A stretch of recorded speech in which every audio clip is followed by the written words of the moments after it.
nggak boleh sembarangan. Jadi yang masuk, yang nengokin Sudirman tuh yang datanya sudah ada di LPSK, tidak boleh sembarangan. Iya. Gitu. Jadi keluarganya juga yang masuk baru adiknya, 4 orang ya. Lilis, Benny, ibu, bapak. Yang lainnya kalau misalnya ini harus dikonfirmasi lagi, terus dikasih kakaknya, kartu keluarganya. Jadi jangankan orang lain, kalau khusus untuk Sudirman, keluarganya aja hanya boleh 4 orang yang sudah ada daftarnya. Untuk PH-nya berapa yang udah didaftarkan, Bu? Kalau PA 3? Ya 3 orang. 3 orang. PH 3, saya, Bu Wiwik, sama Bu Wida. Ya. Jadi kalau Sudirman memang ekstra perlindungannya dari LPSK luar biasa. Kayaknya udah masuk deh terapi konselingnya ya, sudah lebih ini. Mudah-mudahan sih nanti sidang tanggal 25 untuk Sudirman. Iya, mudah-mudahan. Cuman saya juga bingung nanti kalau Sudirman ngomong saya harus duduk di sebelahnya, susah kan ngomongnya. Nggak kedengeran. Kalau Sudirman ngomong tuh nggak kedengeran. Emang pelan kalau ngomong, Bu? Pelan banget. Pelan banget. Masih pakai mic kayaknya. Masih pakai mic aja pasti nggak kedengeran. Iya. Jadi saya ngebayangin kalau dia sidang terus ditanyain itu gimana ngomongnya. Lagi kita video call bertiga juga banyak. Iya, pelan. Itu iya sih ngomong pelan sih. Pelan. Pelan. Terus enggak bisa yang terlalu panjang nanyanya. Bener-bener harus kalau botak sekarang kepalanya, Bu. Udah dipotong. Dipotongnya sama siapa sih? Rivaldi. Iya. Si Ucil tuh bilang iya. Udah tenang aja soal makan, soal semuanya udah dipotong, udah di sini terjamin aman katanya. Saya kan ngomong, kamu kalau ada makanan Rivaldi buat Sudirman cicipin. Ya Bu, cicipin sama saya dulu. Iya, betul. Jadi Rivaldi kalau nerima makanan, ada makanan dari buat Sudirman itu dicicipin sama Rivaldi dulu. Iya. Jadi luar biasa lah. Kalau saya sih gini, saya sih punya keyakinan dari dulu 8 terpidana tidak pernah melakukan perbuatan yang dituduhkan. 2016 dulu saya sudah berusaha mengatakan itu baik di media maupun di tempat-tempat lain, tapi ternyata memang tidak mendapat respon karena memang betul-betul ini seperti yang dinyatakan oleh Wakil Ketua LPSK ya, ini benar-benar peradilan sesat. Alhamdulillah sekarang masalah peradilan sesat ini sudah disampaikan oleh pihak-pihak yang memang sudah memeriksa. Kemudian juga sudah dinyatakan betul memang ini peradilan sesat. Tinggal yang saya bingung kan gini, dari dulu itu apa sih bukti-bukti yang disodorkan juga mereka tidak valid gitu kan, artinya ada hal-hal yang disembunyikan, tetapi dipaksakan dari Polri. Sekarang ketika PK kita harus memberikan bukti. Itu ya, yang anehnya tuh kalau dulu apa kabar gitu dengan bukti seadanya, sementara sekarang masih ada komentar-komentar miring yang menyatakan kita kesaksian saja tidak cukup. Ya. Dulu ngomong begini, sekarang dicabut di PK tidak cukup. Terus harus kayak gimana? Yang cukup kayak gimana? Bukti apa lagi? Kalau misalnya bukti yang sedangkan Kapolri juga sudah menyatakan apa sih yang peristiwa tersebut. Terima kasih Bapak Kapolri. Jadi gini, sebetulnya pada saat ini mencuat, saya memang sudah didatangi oleh tim sus dari Mabes dan lain-lain. Karena gini, ada 3 tim. Saya terpaksa ngomong buka sekarang karena memang dari dulu saya nggak pernah ngomong. Jadi tim sus yang pertama itu meyakini ini pembunuhannya ada dan rekap pelakunya. Buktinya apa? Pada saat Saka Tatal diperiksa di Mabes, dipaksakan setelah Peggy tertangkap ya, dipaksakan peristiwa itu ada. Dan itu saya sempat bersih tegang di Polda Jabar ketika Saka diperiksa. Saya sampai nangis karena tetap dipaksakan oleh Polda Jabar peristiwa itu ada setelah Peggy tertangkap. Gitu. Kemudian walaupun tim kedua itu yang punya keyakinan peristiwanya ada, tetapi mereka bukan pelakunya. Tapi saya tetap bersikeras, ini kecelakaan lalu lintas. Kemudian tim yang betul-betul didatangkan oleh Kapolri itu setelah saya memberikan seluruh berkas, saya presentasikan ini peristiwanya seperti apa, saya juga membuka yang sebetulnya itu harusnya menjadi novum di pengadilan. Sudah saya berikan ke tim sus yang itu timnya tim senyap. Dari situlah saya dapat informasi betul Mbak Titin, ini kecelakaan lalu lintas. Seperti yang disampaikan Pak Eza Indragiri juga, sebetulnya memang sudah ada kesimpulan. Tapi prosesnya memang karena proses PK gitu. Akhirnya menunggu itu. Terima kasih kepada Bapak Kapolri yang terus-menerus menurunkan tim yang pada akhirnya sudah sampai sebetulnya betul pada kesimpulan 8 terpidana ini tidak pernah melakukan perbuatan yang dituduhkan. Ini kecelakaan lalu lintas. Terima kasih kepada Bapak Kapolri.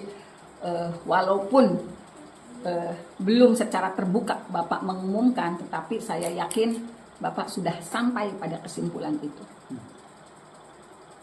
Jadi mudah-mudahan, karena ini sudah masuk proses persidangan, kemudian juga tim Pradi sudah menyampaikan ada laporan-laporan. Mudah-mudahan ini udah mulai naik ya, mudah-mudahan gitu. Kan kita sih nggak tahu proses di dalamnya seperti apa. Tetapi yang pasti mohon maaf saya baru membuka sekarang. Sebetulnya kalau misalnya ada yang berasumsi, Bu Titinnya tuh panggil secara terpisah, jangan dengan cara, aduh apa kabar, saya sudah didatangi secara diam-diam. Tapi saya juga nggak pernah keluar-keluar kalau saya sebetulnya sudah didatangi. Dan mohon maaf kalau berkas-berkas yang sekarang dimiliki itu betul berkas-berkas dari saya. Kelihatan banget kok ada tulisan-tulisan tangan di setiap berkas. Masih lengkap ya Bu? Masih lengkap. Jadi yang terakhir itu, tim yang terakhir itu yang ternyata berkesimpulan ini memang kecelakaan lalu lintas paling lengkap punya berkas yang saya berikan. Cuman mohon maaf saya juga nggak bisa ngasih tahu timnya siapa, saya juga nggak mau ingat. Karena dari yang pertama tim saya kasih berkas, percaya mereka pelakunya, ya sudah, saya nggak mau ngasih semua dong. Yang kedua, peristiwa ini ada pembunuhan tapi memang mereka bukan pelakunya, saya juga nggak mau ngasih semua. Tetapi ketika tim yang ketiga meyakini ini kecelakaan, karena apa?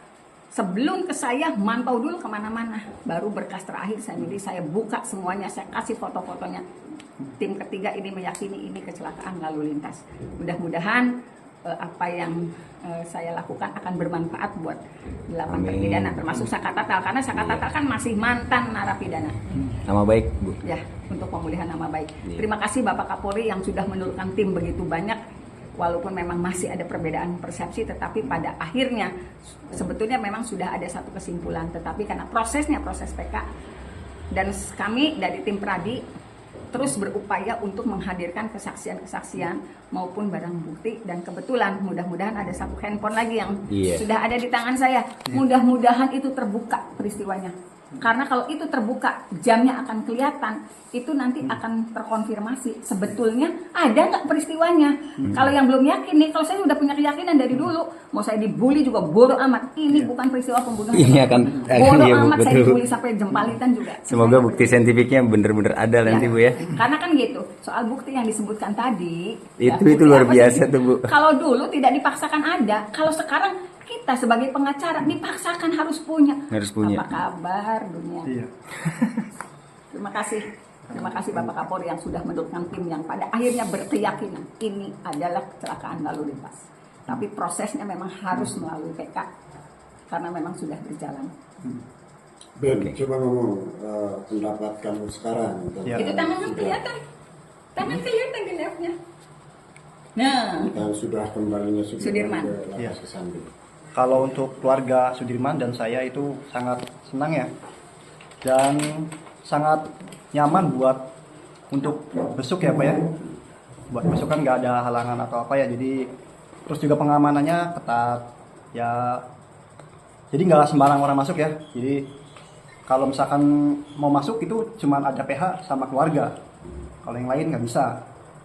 Beni semenjak si Dirman pindah ke lapas sudah nengok berapa kali? Udah tiga kali. Nah, gimana kondisinya sekarang? Baik. Sekarang lebih lebih cerah lah mukanya, jadi nggak ada beban banget lah. Ngomong apa aja kalau ketemu? Kalau ketemu ya bilang kalau dia siap kalau misalkan di sidang gitu untuk PK. Sama bapak ibu juga pernah? Pernah. Gimana sekarang kondisi bapak ibu? Kalau bapak ibu sekarang udah lumayan nggak kepikiran dan lebih sehat lah. Jadi mau nengok tinggal ke lapas, ke Cirebon kan, kalau itu kan dekat, jadi paling naik motor gitu. Terus ini apa, Dirman pernah ngomong sesuatu yang belum tersebar nggak? ngomong sesuatu publik. Kalau untuk Sudirman itu ngobrol, dia nggak bisa panjang lebar. iya nggak bisa panjang lebar, dia siap gitu, dia siap untuk jadi saksi dan sidang PK itu, dan bakal buka semuanya. Ben, sebetulnya Dirman itu menurut keluarga gimana sih sebetulnya, walaupun memang sudah banyak diungkap gitu. Coba saya nanti ngomong tentang Dirman sebenarnya. Yang sebenarnya ya, kalau Sudirman itu orangnya pendiam ya, pendiam. Jadi dia nggak banyak ngomong sih Pak, itu. Jadi lebih, kalau itu mah polos lah, orangnya kalau diajak ngobrol ya polos. Gitu. Bukan polos, lugu banget ya. Iya, lugu. Dan tidak merokok ya? Tidak merokok. Dulu Tidak merokok. Dan dia itu ke musola kalau sore, maghrib itu, isya, 5 waktunya subuh, jalan 5 waktu. Yang saya sedih ya dari sama keluarga itu ya, Sudirman itu ya sehari-harinya begitu, terus dimasukkan ya seperti itu kan. Oh iya. Ya sangat dituduh gitu kan. Dituduh iya. Jadi ya nggak masuk akal. Ya mudah-mudahan kebenaran, keadilan ya bakal terungkap lah semuanya. Punya rencana apa kalau andai kata Sudirman itu? Ya udah pasti nanti keluar pulang. Punya rencana apa? Yang penting mah nanti pulang dulu, memulihkan diri dulu Pak ya. Nah, biar ngumpul dulu sama keluarga, dan nanti bakal ngucapin terima kasih banyak lah ke Itu semuanya. yang bicara kakaknya Sudirman, Beni, ganteng ya. Tapi sehat ya, sehat jasmani, sehat rohani ya. Sehat, cuman ya punggung sih ya Pak yang belum. Kenapa itu punggungnya? Punggung itu sakit kalau setiap 3 jam duduk atau tidur. Jadi dia tuh setiap 3 jam tuh kebangun, walaupun tidur atau duduk itu, kalau duduk lama 3 jam di bawah tiduran. Nah, di bawah tiduran 3 jam bangun lagi gitu. Sampai saat ini. Iya. Sebabnya apa itu? Sebabnya ya waktu itu pernah itu kan di belakang itu ditembak pakai peluru karet 2016 itu. 2016 itu masih membekas dan memang sampai sekarang itu sakit gitu. Tahu nggak Sudirman siapa itu yang nembak? Kalau kan Sudirman dari belakang, iya dari belakang dan Iya. Barangkali kan ada Dari kan itu. waktu-waktu itu kan yang hadir untuk melakukan intimidasi kan beberapa orang. Kalau peristiwa itu mungkin udah nggak inget Pak ya. Jadi udah lama juga, mungkin muka-mukanya juga udah beda Pak. Iya. Tapi yang itu dari oknum ya. Iya, sama jari kelingking itu patah. Sampai hari ini. Iya, patah. Udah pokoknya dia udah patah aja jari itu. Kan ada rencana nih Bu, ada rencana untuk general check up. Gimana itu perkembangan selanjutnya? Ya, Pradima sudah meminta untuk tidak check up. Pradi sudah meminta, memang belum ini, karena kan harus berkoordinasi juga dengan LPSK dan lapasnya. Belum mendapat jawaban, cuman suratnya sudah dikirim untuk melakukan jeda check up. Oke, thank you. Terima kasih Bu Titin, Beni. Ya. Wow, luar Kita biasa. Di sini, Nur. Sungguh luar biasa. Kita Penjelasan Bu Titin dan kita makan jamblang bareng-bareng. Pika, ayo Pika, panas mungkin loh. Kita lihat sekeliling rumah Bu Titin. Terbang lu dari Medan ke sini coba. Enak, adem. Banyak pohon magua, ini adem ini kalau kayak gini. Udah atapnya tinggi di dalam. Jadi walaupun panas menyengat juga, rumah nggak terasa panas karena angin sepoi-sepoi dari sininya udah sejuk nih. Hah? Tempat saya gersang.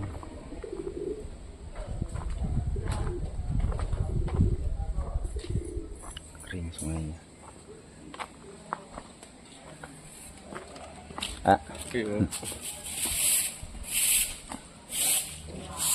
Terbang. Oke teman-teman, seperti itu dulu sajiannya. Assalamualaikum warahmatullahi wabarakatuh.